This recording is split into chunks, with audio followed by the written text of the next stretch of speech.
Gracias, hermano. Pues sí, gracias a Jorge también, que por alguna razón no tuvo que ir a traer las cosas, un refrigerio para escapó. Pues sí, por alguna razón Jorge y Armando decidieron invitarme a este evento, por lo que estoy agradecido, pero en cierta manera pues sí, me siento como un poco como un impostor en un evento que no le corresponde. Pues yo proviniendo, estudiando básicamente justamente el rancio dogmatismo de la escolástica, pues parece ser pues, lo menos indicado que yo estoy hablando aquí en un coloquio sobre el escepticismo. Que a propósito de la segunda vez. Es que también invitamos herejes,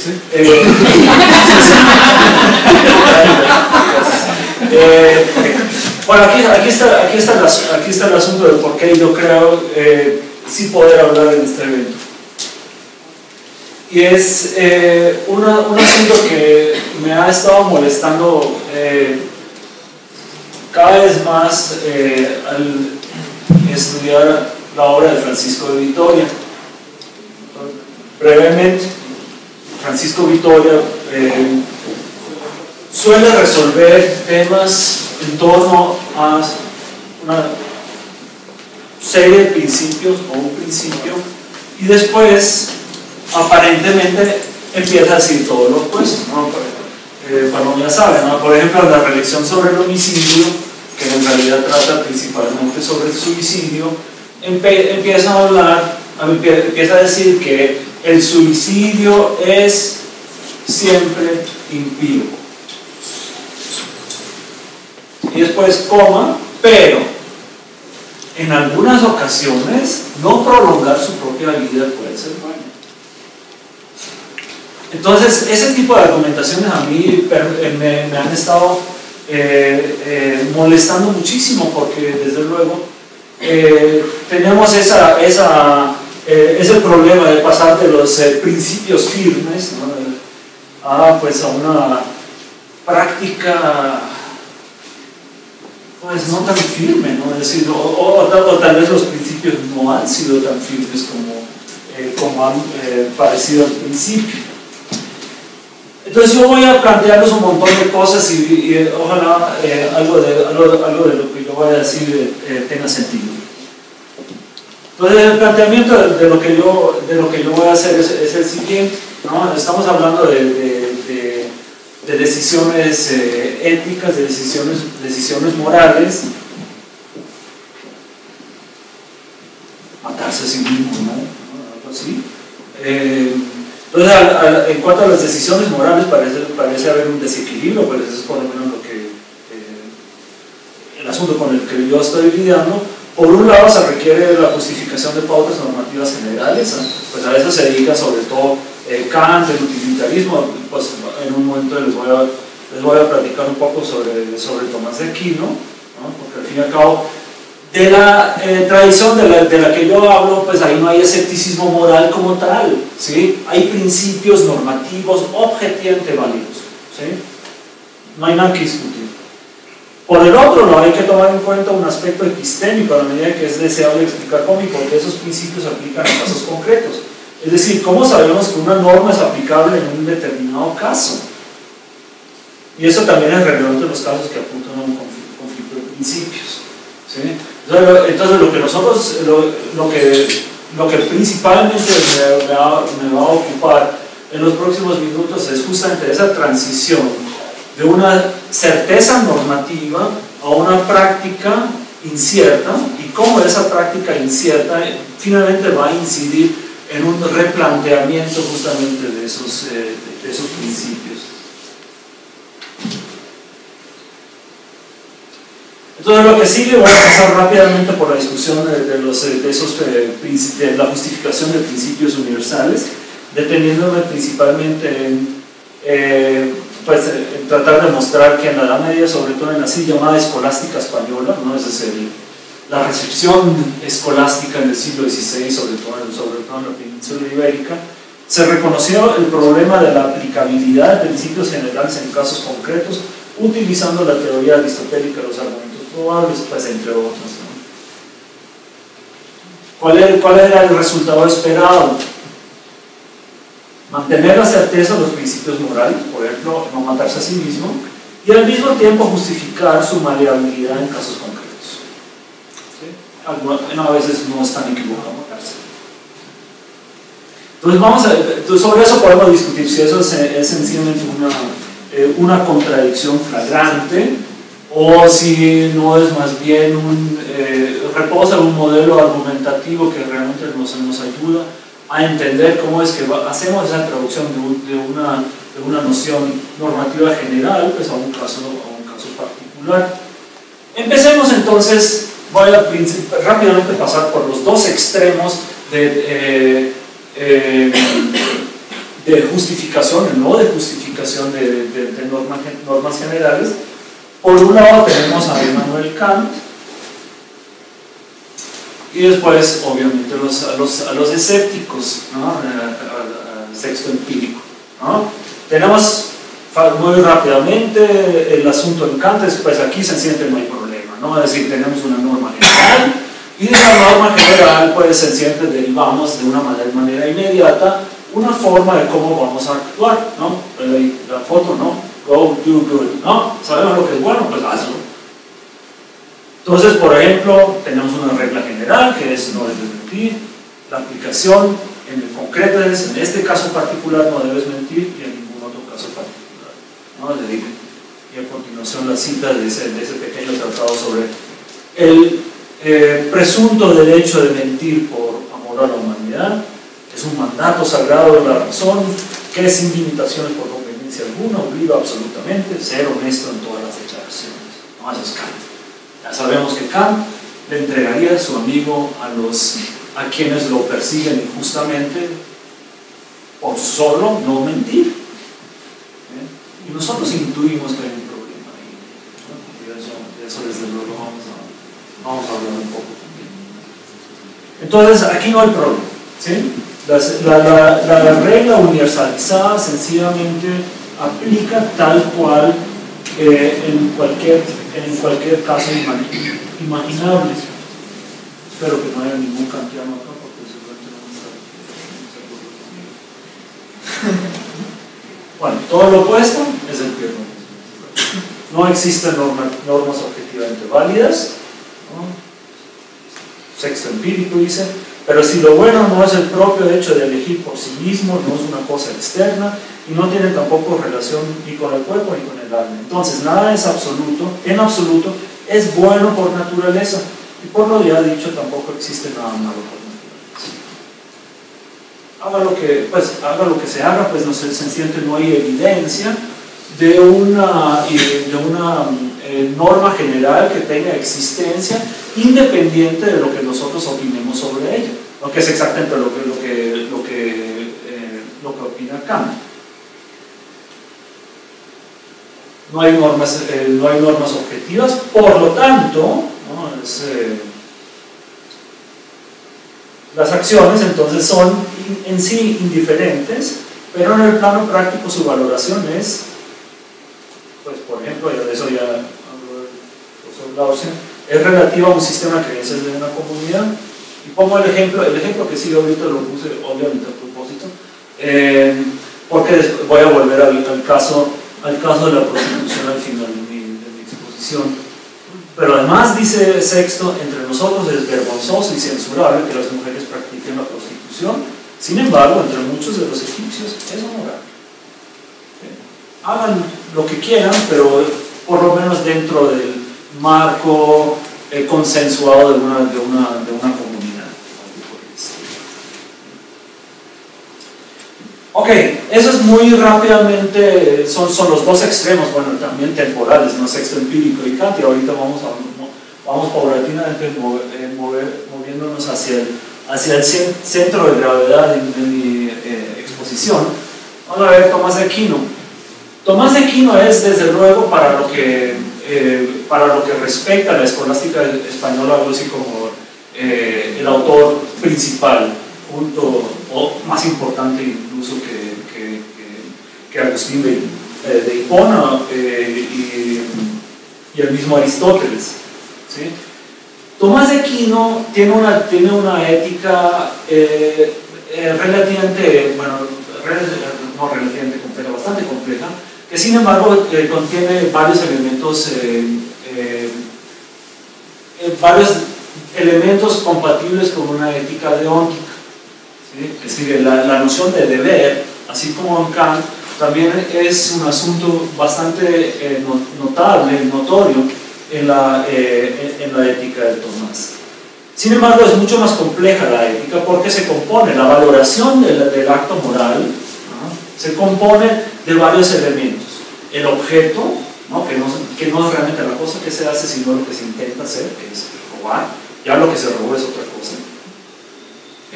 El acto interior, ¿no? Voluntad, intención. Uno quiere robar, entonces pues uno quiere apropiarse del bien ajeno.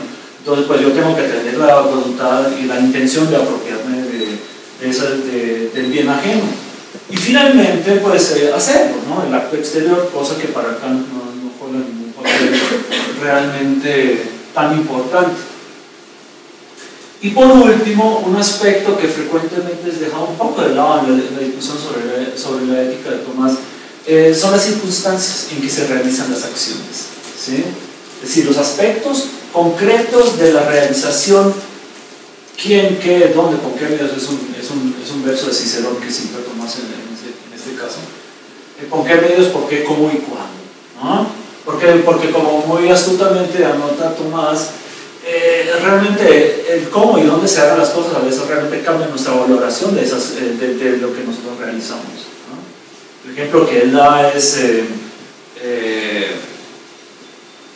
robar un objeto en una iglesia real propiamente no es un robo, sino que es sacrilegio, ¿sí? Y el dónde cambia sustancialmente la valoración de la acción. Ahora bien, a lo que voy es lo siguiente. Uno puede interpretar a Tomás de esa forma casi rígida, rigorista, en el sentido en que todos esos aspectos tienen que confluir en torno a un dictamen de la recta razón, que además está conectado con la ley eterna por medio del derecho natural, la ley natural y eso. De manera que una acción solamente es completamente buena si es una acción. Bueno, no hay una acción completamente buena si no concurren todas las bondades, es decir, de objeto, de acto exterior, acto interior y todo lo demás. Pues cualquier defecto singular causa un mal, en cambio el bien nace de una causa íntegra. Eso es una cita de Dionisio, o de pseudo Dionisio. Es decir, solamente es suficiente que la acción falle en un aspecto para que nosotros digamos que la acción es moralmente ya pues, más o menos reprochable, ¿sí? Ese es el Tomás rigorista, ¿sí? Entonces, si nosotros es muy fácil meter la pata, pero es muy difícil hacer lo correcto siempre, en todos los aspectos. Ok. Pasemos, bueno, ahí solamente les puse unos puntos breves porque si yo lo llenara pues me tomaría un par de horas para llegar a explicar todo eso. Los aspectos epistémicos. La toma de decisiones en general y la toma de decisiones en contextos morales siempre reposan para Tomás en que nosotros tengamos un conocimiento suficiente de aquellas cosas sobre las cuales vamos a actuar, ¿sí? De manera que nosotros vamos a estar inmersos pues, en un proceso de observación, de abstracción del mundo que nos rodea y vamos a tratar de ver cómo es que esas cosas que observamos van a ser relevantes en un sentido práctico. Bajo el supuesto, eso lo puedo agregar entre paréntesis, bajo el supuesto de que las cosas que observamos y los eventos y las acciones incluso que nosotros observamos son siempre de suyo moralmente indiferentes, ¿sí? Que fulano acerque velozmente el puño al rostro de Mengano es solo eso, ¿sí? Lo que nosotros no sabemos qué es lo que está pasando aquí, ¿sí? Si lo que hizo fue equivocarse o qué sé yo, ¿no? Los hechos son solo hechos, ¿no? Nada más. Ahora, nuestra valoración de los hechos entonces va a ser decisiva. ¿Cómo llegamos a esa valoración? Ahora, el punto importante aquí es el siguiente. Tomás piensa, pues, y eso es como casi que el sentido común aristotélico, ¿no? Piensa que nuestra manera de aproximarnos al mundo empírico y nuestra comprensión del mundo empírico sucede principalmente por medio de la noción de ciencia, ¿sí? Es decir, nosotros entendemos, cuando entendemos, pues entendemos universales, ¿sí? rasgos generales de la naturaleza, de manera que en últimas instancias no hay ciencia de lo particular, ¿sí? No hay una ciencia de Sócrates como Sócrates, sino obviamente Sócrates va a ser objeto de la ciencia en cuanto al ser humano, ¿sí? Okay. Entonces la certeza radica justamente en el conocimiento y en la apropiación de esas nociones universales, en donde, sin embargo, esa certeza empieza paulatinamente como a fragmentarse o a diluirse, es cuando nosotros tratamos de aplicarlas al caso concreto, ¿sí? Bueno, pues el conocimiento difuso de individuos, pues Tomás no habla en esos términos, pero finalmente termina siendo eso, ¿no? Él quiere decir que la variabilidad de los objetos particulares hará que nuestro conocimiento universal nunca va a propiamente poder dar cuenta de todo el esplendor que compone el objeto particular, ¿sí? Por lo tanto, la comprensión científica universal va a ser, bueno, eso es lo que finalmente diría Duns Scoto, ¿no? Es incompleta respecto al conocimiento del individuo. Entonces tenemos algo así como, desde el planteamiento epistémico, una gran falla a la hora de reconocer con todo el lujo de detalle los objetos particulares que nos rodean, ¿sí? Nosotros sabemos que este es Sócrates, pero tal vez no sabemos exactamente todo acerca de este individuo, ¿sí? Y eso es justamente lo que hará que las cosas, que el intento de aplicar normas generales a casos concretos, que ese proceso vaya a truncarse parcialmente, ¿sí? Bueno, ¿qué es lo que sucede ahora? Es decir, en el plano práctico, ¿cómo vamos a seguir operando? Yo creo que la forma, bueno, natural, no sé, pero para mí por lo menos útil, es la de seguir con las opiniones probables, ¿sí? Es decir, si bien yo no tengo una ciencia de los objetos particulares, y si bien yo tampoco tengo, digamos, la forma adecuada de saber cómo es que la regla general aplica al caso concreto, yo por lo menos puedo operar con base en argumentos probables, ¿sí? Pues por ejemplo, como en Aristóteles, pues aquellas cosas que se le parecen bien a todos o la mayoría, los sabios, entre esos últimos a todos o la mayoría. Es decir, vamos a seguir un consenso respecto de cómo relacionarnos con algo, ¿sí?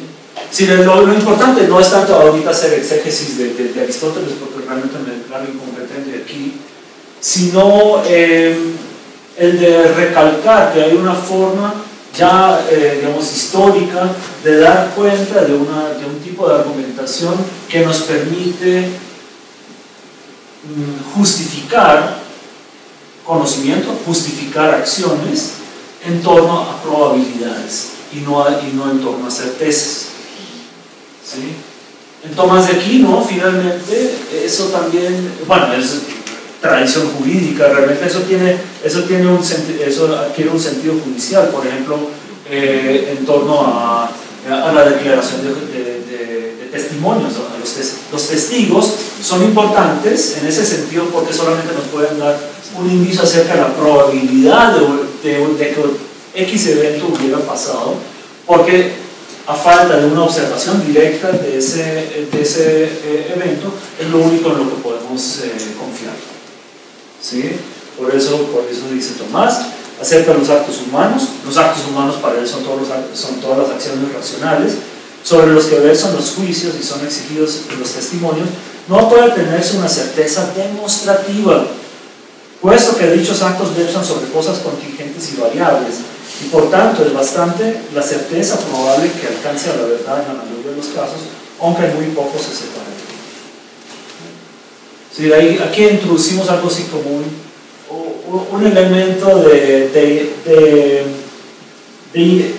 incertidumbre, pero al mismo tiempo de cohesión argumentativa. Nosotros vamos a tender a creerle a dos testimonios que dicen lo mismo en oposición a uno solo, o si dos contradicen a uno, ¿no es cierto? Vamos a creerle más, sobre todo si el relato es en sí coherente. Ok. Vamos a pasar entonces al quid del asunto. En el siglo XVI, entonces, y ese es, pues, escogí a este autor, Bartolomé de Medina, porque es el que propiamente inicia una tradición conocida como el probabilismo, que posteriormente en el siglo XVI y XVII iba a ser muy importante. Dice, en el contexto de la discusión sobre si la voluntad que contradice la razón errónea es mala, pues es el tema de la conciencia, dice lo siguiente, ¿no? Finalmente, me parece que si hay una opinión probable, es lícito seguirla, aun cuando la opinión opuesta sea más probable. Ok, ¿qué está pasando aquí, no? Si no solamente tenemos ahorita algo así como una cierta confianza de que argumentos probables efectivamente nos puedan justificar razones morales, sino que ahorita estamos incluso ante la situación en que, ante la contraposición de dos argumentos probables, el argumento menos probable va a ser igual de legítimo que el más probable. Bueno, si eso no le gusta a los escépticos, entonces no sé qué. Ahora, ¿por qué dice Medina semejante barbaridad? Él da 4 razones que voy a referir aquí brevemente. Dice, se puede seguir cualquier razón o argumento probable, ¿no? Se puede seguirlo, y no seguirlo, no debe decir pero, sino, y no seguirlo no implicaría error alguno. No lo hago. Sí, puede ser, en ambos casos está bien, porque si es probable, también es probable que no. Segundo, si existe una proposición probable, debe haber otra contrapuesta que es igualmente probable, pero en eso no hay contradicción. Pero por eso no hay contradicción si se sigue esta ok. Finalmente, sostiene que las opiniones probables son razonables, ¿no? Conformes a la recta razón, si bien en diversos grados de razonabilidad. No obstante, dice él, nadie es obligado a escoger estas opiniones más perfectas. Y por último, como la opinión probable es razonable, puede ser enseñada y puede ser seguida en el fuero exterior y en el fuero de la conciencia. Ok. Entonces eso nos pone ante un panorama bastante sugerente, realmente. Que es, por un lado, pues eso Medina lo hace obviamente en el comentario a la suma teológica de Tomás de Aquino, es el reconocimiento de una estructura normativa objetivamente válida, y por el otro lado pues la posibilidad de argumentar que de esa estructura no se sigue tipos de acciones o normativas concretas de una manera unívoca. ¿Sí? Como yo estoy ante la situación, en una situación, digamos, epistémicamente deficiente respecto a las cosas que me rodean, entonces me voy a atener a lo que sea probable. ¿Sí? Es probable que en este caso particular dar limosna es bueno. Es más probable incluso que no dar limosna. Pero, dado que no dar limosna también puede ser probable, tengo toda razón en no dar limosna.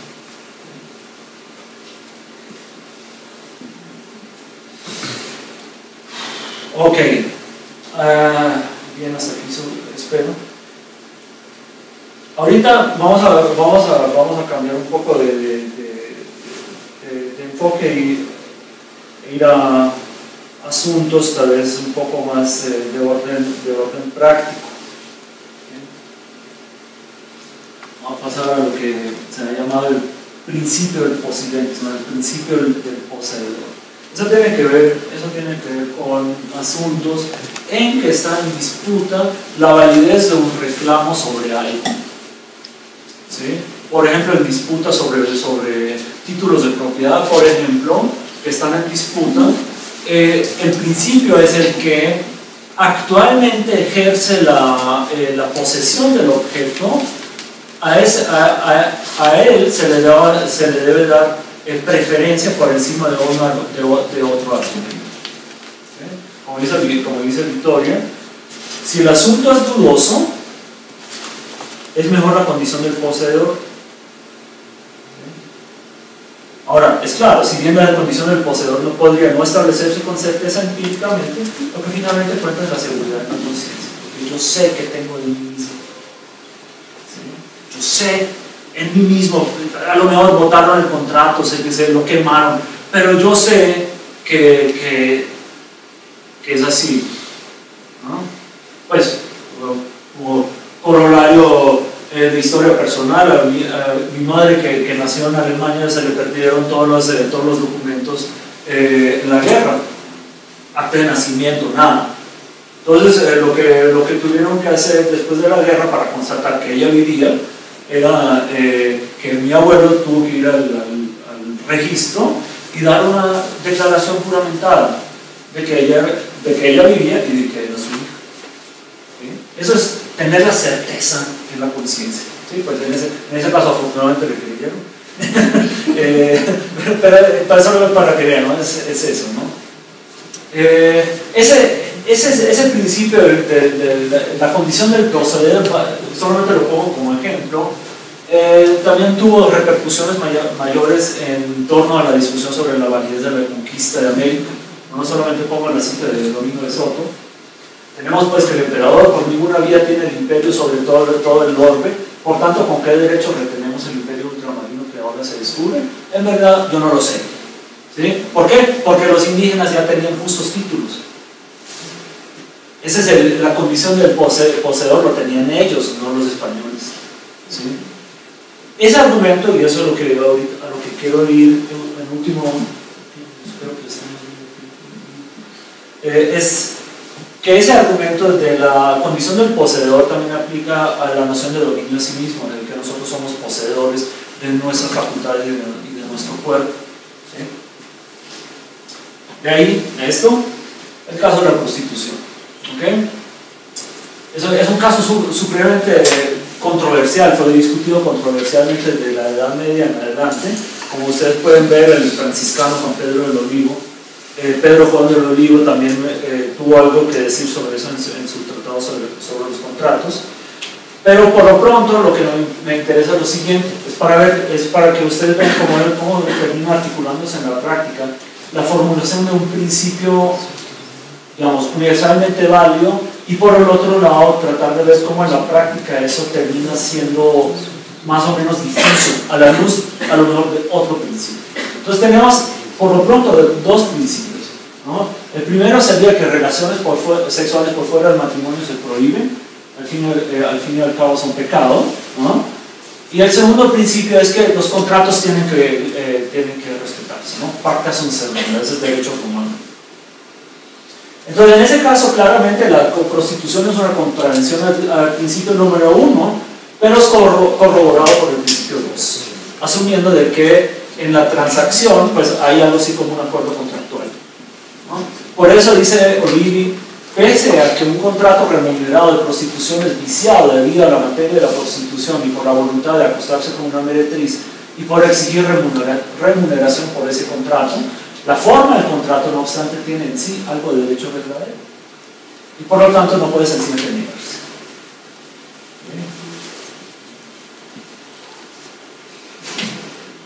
Bueno, pasemos otra vez al siglo XVI, donde volvemos con Francisco Vitoria.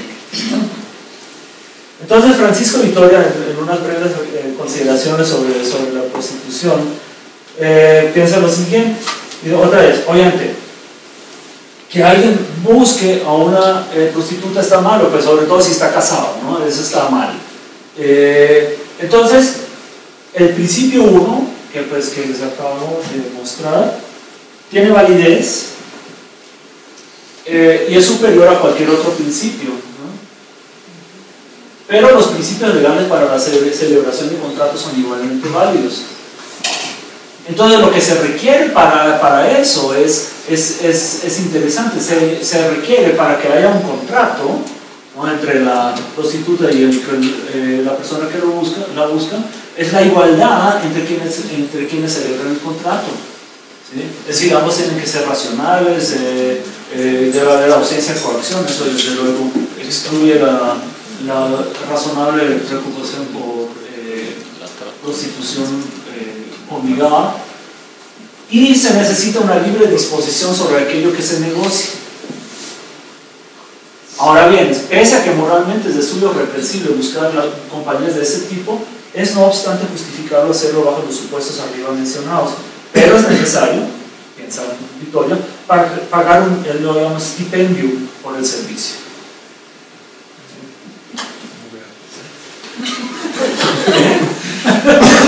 No es gratis. No, esa era una gran discusión, porque eso la discusión sobre la prostitución se da en la discusión sobre la restitución, porque en el caso de que hay contratos viciados, el que recibió algo debe restituir el valor de lo que recibió, ¿sí? Entonces la pregunta es si eso realmente es un caso de restitución o no. Vitoria dice que no, Bartolomé de Medina piensa que sí. Sí, en el mejor de los casos, piensa Medina, el hombre le puede hacer algo así como una donación, como de buena onda, ¿no? Pero nada más. Bueno, aquí le pongo la cita de Vitoria para no alargar mucho más. Vitoria piensa que también si el pago a la meretriz, como la llama, no, es chistoso,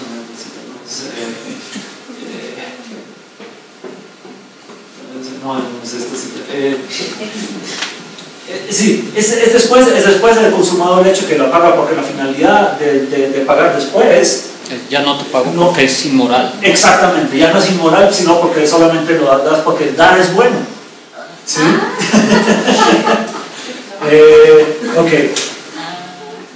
Estoy obligado a pagar, ¿no? Domingo Soto, que también es otro dominico, pues ve la cosa de una manera un poco más seria todavía, ¿no? Desde el puro valor comercial del asunto, ¿no?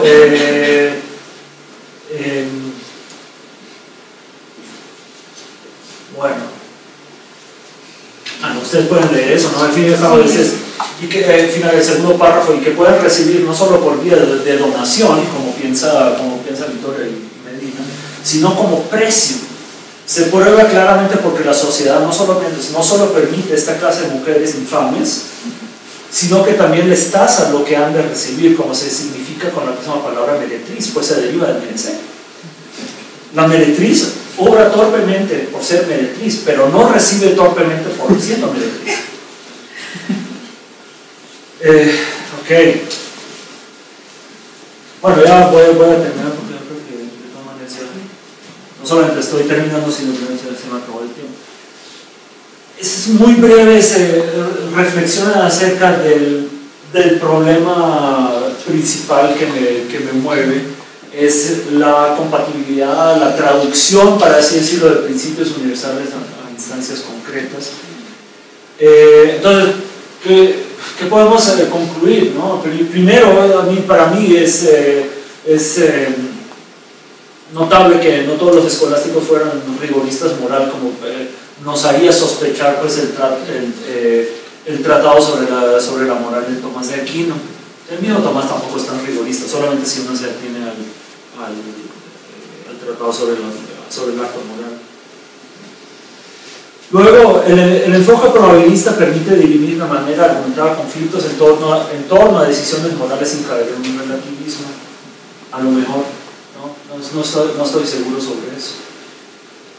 Y al fin y al cabo también cabe la pregunta si se puede ser dogmático respecto a los principios éticos, por ejemplo, no matar a inocentes o no suicidarse, y al mismo tiempo ejercer un cierto laxismo en torno a decisiones concretas.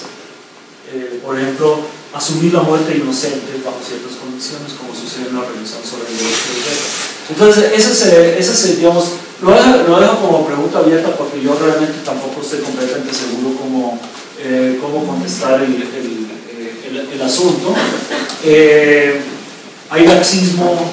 No lo hay. En el siglo XVII esa fue la gran crítica, sobre todo por parte del bando protestante que le recriminaba, sobre todo a los jesuitas, Caramuel, sobre todo, de ser laxistas, ¿no? Es decir, ya ustedes, pues todo se vale, ¿no? Es decir, al fin y al cabo, en la práctica del confesionario, pues quedábamos absueltos, entonces, ¿cuál era el problema, no?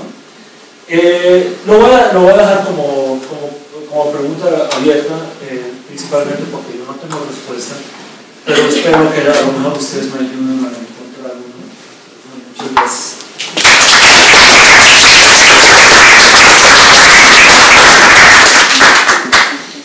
Bueno, vamos a pasar a la sesión de preguntas o comentarios. A ver, acá, alguien de nombre. Había Sagay. ¿Quién más? Larsen. No sé si los tomé en orden, si no, pueden contestar. ¿Gustavo? Sí. ¿Quién más? Ay, mira. ¿Hay algún otro? Tomelas. Y último y no menos importante, Armando. Entonces empezamos con el doctor Héctor Zagal, por favor. Oye, me gustó mucho tu texto, Alejandro. Dos preguntas. A ver, una es, creo que el diablo está en los detalles. Lo importante es que se entiende por probabilidad.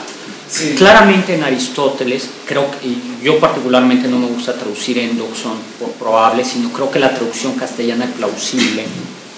En el castellano de la academia es el mejor, porque lo plausible no es simplemente lo probable, sino es aquello que todo mundo aplaude.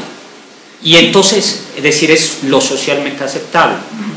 Y en ese sentido se entiende el principio, por ejemplo, de que hay que asumir que el que tiene la propiedad de algo se presume que es el dueño, en este sentido de que es un principio plausible. Yo no, este es un tema que me interesa, pero no lo conozco bien. No sé ya a estas alturas si están conservando, en Vitoria me parece que sí, si están conservando este sentido duro de probabilidad, porque entonces el principio de las dos versiones, cuando hay dos opiniones probables, y cualquiera una más probable que otra, pero las dos son probables, en realidad está siendo un principio bastante duro, es decir, cuando las dos acciones son dos acciones que serían socialmente aceptadas. El ejemplo de la limosna me parece bueno. Cuando yo doy una limosna de suyo, bueno, veo a un niño chiquito con su mamá, me parece, en México, me parece que es bueno y socialmente aceptable darlo. Pero también, dada como conocemos la situación y sabemos que hay un mercado de niños que se rentan para pedir, quizá menos plausible, pero es una posición, a mí me ha pasado ver eso, ¿no? decir, es muy razonable, muy plausible e incluso digno de alabanza decir, no doy limosna a pesar de que se me hace el corazón como pollo, porque entiendo que no es. Creo que es eso. Entonces, yo no sé cómo van entendiendo lo probable, ¿no? Porque claramente luego hay una manera muy laxa de comprenderlo. Yo supongo que en Vitoria no es así. Y que entonces, en el fondo es bastante, no rigorista, pero bastante. Y luego la otra es muy general, de principio. O sea, yo nunca he entendido qué quiere decir bien a bien. A ver, la estrategia es, están los principios, que son universales, y el problema es la aplicación, ¿no? Y se rompe el rigorismo en que nunca sabemos cómo aplicar. Pero sí me parece, como tú hacías notar, que en la suma, y también creo que en la Contra Gentiles, si el fin de la obra, el fin entre comillas objetivo de la obra es malo, se arruinó todo, ¿no? Pero yo nunca he entendido bien a bien cómo defino el fin de la obra, porque como hacías notar muy bien tú en tu lámina, no es el fin entre comillas burdamente natural, ¿no? Sino es el fin de un artificio, es la finalidad de un artificio, es decir, de una obra humana, ¿no? Esa es una duda muy general, que ya no, digo, es previa a lo que tú estás, si me pudiera decirte. Pues muy brevemente lo segundo primero. Bueno, resumiendo brutalmente el asunto en Tomás, cuando habla del objeto, lo relaciona con lo que él llama la especie del acto. ¿Sí? Él tiene esa forma casi que, sí, como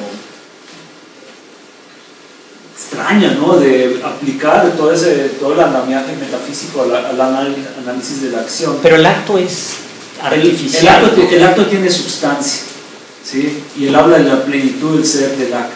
Pero no importa. Es decir, lo principal aquí es que él piensa que cuando nosotros hablamos del objeto y la especie del acto, lo que nosotros hacemos es justamente definir la especie como definimos cualquier otra cosa.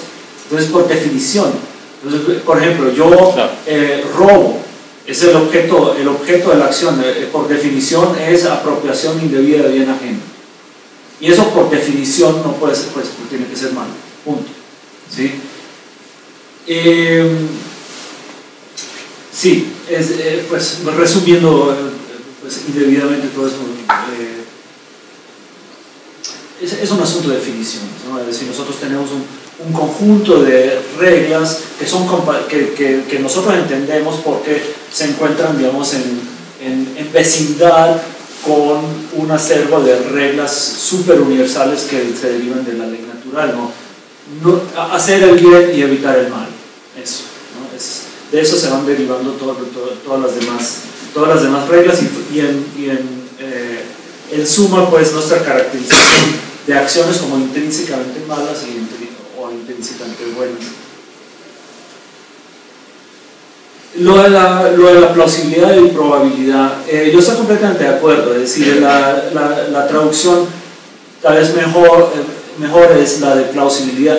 Yo me quedo sin embargo con la terminología que usaba esa gente que era de hablar de probabilitas, ¿sí? Pero claramente piensan, es decir, Vitoria no realmente lo amplía demasiado, él utiliza la noción de una opinión probable, pero lo que siempre tienen en mente es que una opinión es probable si también es pues, razonable, ¿no? No cualquier cosa por ser meramente probable es porque nosotros podemos seguirla, ¿no? Es decir, si yo me encuentro una billetera en la calle, pues digo, pues probablemente es mía, ¿no? Cuando en realidad le pertenece a otra persona. Entonces, claramente en ese contexto, yo preferiría usar plausibilidad, pero el término es probabilidad. Sí. Vamos a seguir con las preguntas porque creo que estamos como de costumbre, tratados de tiempo. El profesor Larsen, por favor. En realidad, lo mío era solo añadir al comentario sobre el probabilismo. Seguramente ellos no querían decir como probable lo que nosotros queremos decir. Sí. No era una probabilidad de porcentajes. No. Porque no se puede decir que una cosa es probable y otra es más probable, porque probable normalmente significa más que 50%, ¿no? Sí, si sí, no sí. pones que es solo 20% probable. Sí. Sí, el asunto aquí con la digamos, graduación de probabilidades tiene que ver con un mayor o menor grado de, a lo mejor, de aceptación pública, de cohesión argumentativa y ese tipo de cosas, ¿sí? Pero el punto, como dice Medina, es que finalmente, sea lo que sea lo que digamos acerca de opiniones probables, al ser probables ya tienen, digamos, cumplen un requisito mínimo de racionalidad, y eso es lo que buscamos. Gustavo, Marc. Bueno, yo iba a hacer un comentario más o menos en ese sentido acerca del asunto de la probabilidad. Creo que Ian Hacking pone una hipótesis más o menos razonable acerca de ese asunto sobre la etimología de probabilidad. Y lo que sugiere es algo como lo siguiente, que ese concepto matemático, la función de probabilidad, es un invento del siglo XVII, específicamente de 1654, si no mal recuerdo. Y antes tenía esta otra connotación de opinión amplia o autorizada, y parece que esa otra connotación no tiene las propiedades epistémicas que obedecen los grados de la función matemática, ¿no? Entonces creo que esa es una manera de tratar de salir de la paradoja esa de Medina que nos ha puesto. Está hablando simplemente de otro concepto de probabilidad. ¿Quién sabe si sea consistente incluso? Bueno, que sea consistente, eso sí, no sé. Es decir, no he avanzado tanto en el estudio del probabilismo como para saberlo. Pero que sea una paradoja en Medina, no creo. Sí, es que parece que... Bueno, no sé, mejor dicho, no sé. Suspendo mi juicio. Yo diría para nosotros es una paradoja, pero no para él. Sí, sí, para nosotros tal vez tal vez yo mejor debería suspender el juicio. Sí, no, lo que hay claramente quiere decir, para él no es una paradoja porque él ve que hay una manera realmente de acomodar pues los principios generales a la luz de una teoría de las decisiones decisiones morales en las que nosotros operamos más bien como bajo criterios cualitativos y no cuantitativos. Gracias. Es una pregunta muy naive realmente. Al inicio decías que en esta discusión no había propiamente escepticismo moral, porque hay normas y principios muy claros, pero decías el problema no bien cómo aplicamos esos principios, ¿no? Porque te preguntas, ¿por qué eso no sería suficiente para calificarse como escepticismo moral? Si finalmente creo que en términos prácticos, si quieres decidir entre dos cursos de acción y estás en problemas porque no tienes una norma o estás en problemas porque no sabes cómo interpretarla, creo que en términos prácticos es una situación aparentemente diferente.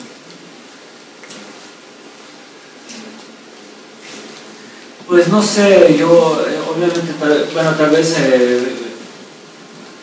vengo deformado por tanta cosa que he estudiado, por ejemplo, es decir, yo pienso que eso no califica como escepticismo en un sentido enfático justamente porque se acepta la validez de normas universales que existen independientemente de nuestro parecer, ¿sí? Ahora, que eso en la práctica termine siendo o termine teniendo una apariencia de escepticismo, no estoy tan seguro tampoco, porque al fin y al cabo parece haber algo así como parecen existir ciertas pautas que nos permiten distinguir argumentos, ponderar argumentos, por qué escoger este y no este, y definitivamente ya no este. Aunque tal vez podría escoger ese, pero este sí es mucho más preferible que este otro. ¿Sí? Yo creo que sí hay una teoría de las preferencias éticas detrás de eso que se basan pues, en una forma más o menos estructurada a favor de esas preferencias. Pero entonces esas preferencias serían tus criterios para aplicar la regla. Sí.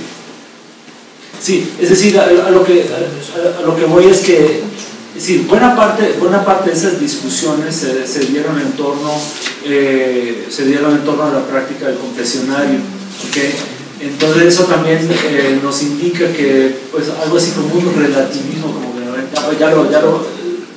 no, pero sí hay algo así como un ejercicio, yo no sé si es prudencial o no, pero un ejercicio como en torno de ponderar si este principio aplica o no más bien esto, si realmente deberíamos como recalibrar toda nuestra toma de decisiones.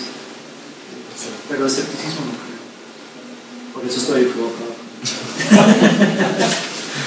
Ahora entonces, bueno, por lo que se ha dicho y creo que lo acabas de mencionar, la casuística, digamos, esa casuística o el laxismo, parece que está justificada o motivada cuando hay contraposición de dos o más principios. Y ahí el problema es cómo ponderamos los principios que se contradicen o contraponen. Sí.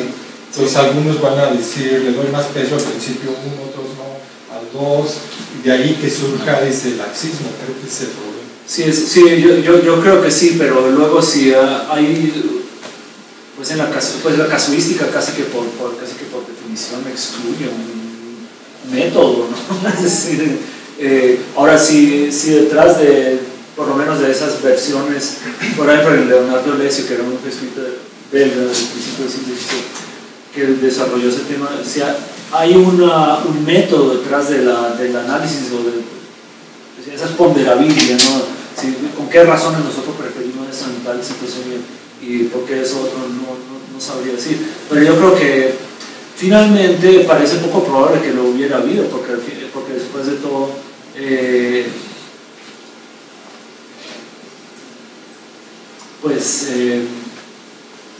dejaríamos de tener esa incertidumbre dentro de esa necesidad de aplicarlas. Capaz que es una limitación de la racionalidad práctica misma, ¿no? Ya sea cuando tienes valores en contraposición, sí, y ambos son valiosos, o bueno, considerados valiosos. Sí, el punto es, yo creo que eso es claramente una consecuencia del intelectualismo moral que viene de la tradición de Tomás de Aquino, porque ahí sí nos ponen en aprietos porque nosotros tenemos que argumentar el por qué esto y no esto. Si nosotros nos fuéramos por la tradición voluntarista, pues en realidad no habría gran problema, porque decimos, pues las cosas son buenas porque yo las quiero, punto. Pero cuando tienes dos estándares diferentes, bueno, lo que habíamos dicho, dos principios en contraposición o valores, ahí es donde... Ahí también, porque uno sencillamente toma la decisión. El voluntarismo no se pone ante la necesidad de tener que, hasta las últimas consecuencias de argumentar el por qué, sino que finalmente toma la decisión y dice, esto es bueno porque sí. Claro que creo que ya mencionaste, ya termino.